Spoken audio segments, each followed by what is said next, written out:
மக்களுக்கு வணக்கம். இது அருள்மொழி ஒருங்கிணைந்த பணியத்திலிருந்து நான் உங்களுடைய ஜோசப் செல்வராஜ்.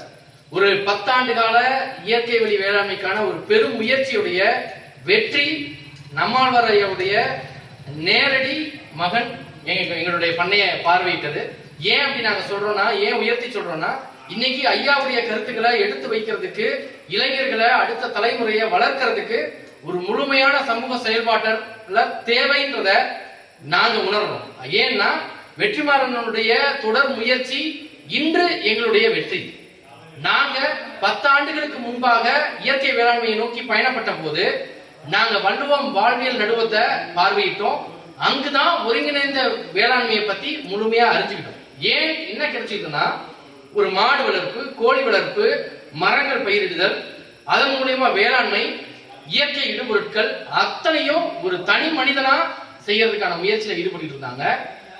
தொடர்ந்து வெற்றிமாறனுடைய பயணத்துல வள்ளுவம் வாழ்வியல் நடுவத்தினுடைய தொடர்புனால இன்று நாங்க 10 இளைஞர்களா மாறி நிக்கிறோம். இது நம்மாழ்வாருடைய வெற்றி.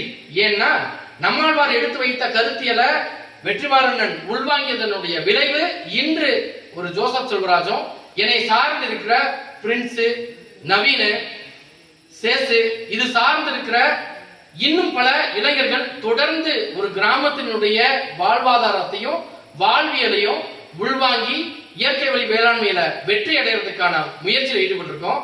இன்று அதனுடைய பயனா எங்களுடைய ஆசான் அண்ணன் எங்களை பார்வையிட்டு எங்களுடைய இயற்கை வழி வேளாண்மைக்கான பயணத்தை, அதுல இருக்கிற கடினத்தை முழுமையா நீக்கி அறிவுரையில கடந்து வந்த பாதைகளை ஆய்வு எடுத்திருக்காங்க. எங்களுக்கு இது ஒரு பெரிய மனநிறைவு. மக்களுக்கு நாங்க அண்ணனுக்கும் பெரிய அளவுல நன்றி செலுத்துறோம். எங்கள் ஐயா எடுத்து வைத்த தற்சார்பு வாழ்வியலுக்கான முயற்சியில தொடர்ந்து இளைஞர்கள் ஈடுபடுவோன்றதுக்கு இது சான்று. அண்ணனுக்கு இன்னைக்கு நாங்க நன்றி சொல்றோம். வணக்கம்ண்ணா. நீங்க பண்ணையை பத்தி பொதுவா ஒருங்கிணைந்த இயற்கை வேளாண் பண்ணையில அப்படின்னும் போது ஐயா சொல்ற மேல்மட்டத்தின் கழிவு கீழ்மட்டத்தின் உணவுன்னு பாத்தியா, அதை எப்படி முறையா அங்க கையாளுறது, அதை எப்படி உற்பத்தியா மாத்துறது, அந்த உற்பத்தியை எப்படி சந்தைக்கு கொண்டு வர்றது, அந்த சந்தையில அதை எப்படி அதை மேற்கொண்டு அதை மதிப்பீட்டு பொருளா மக்கள்கிட்ட கொண்டு போய் சேர்க்கிறது, ஒரு பொருளாதாரமாவும் எவ்வளவு ஒரு தற்சார்பான சூழலோட இங்க ஒரு கிராமத்தை மாற்ற முடியுன்றதுக்கு பண்ணை இன்னைக்கு மிகப்பெரிய உதாரணம். திண்டுக்கல் மாவட்டத்துல ஒரு மிக முக்கியமான மாதிரி பண்ணையா நாம அருள்மொழி இயற்கை ஒருங்கிணைந்த பண்ணையை பார்க்கிறோம்.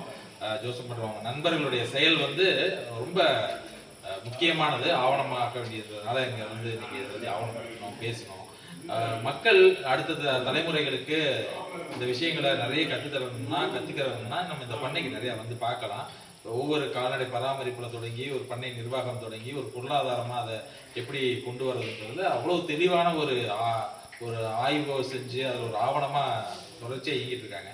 நம்ம எல்லாரும் சேர்ந்து இது மாதிரி ஐயா நம்மால் சொன்ன மாதிரி ஊர்தோறும் நம்ம வானகங்களை உருவாக்கணும். ஐயா வானகத்துல இருந்து சொல்லுவாரு. அது மாதிரி இது மாவட்டந்தோறும் இப்போ மாதிரி பண்ணைகள்ல முன்மாதிரி பண்ணையா அந்த திண்டுக்கல் மாவட்டத்துல நம்ம பண்ணை அருள்மொழி இயற்கை வேளாண் பண்ணை இருக்கு.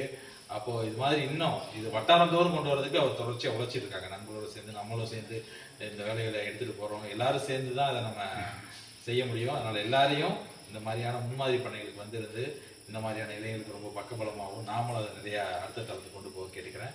நன்றி, வாழ்த்துக்கள் அனைவரும். அண்ணே வணக்கம்ண்ணே.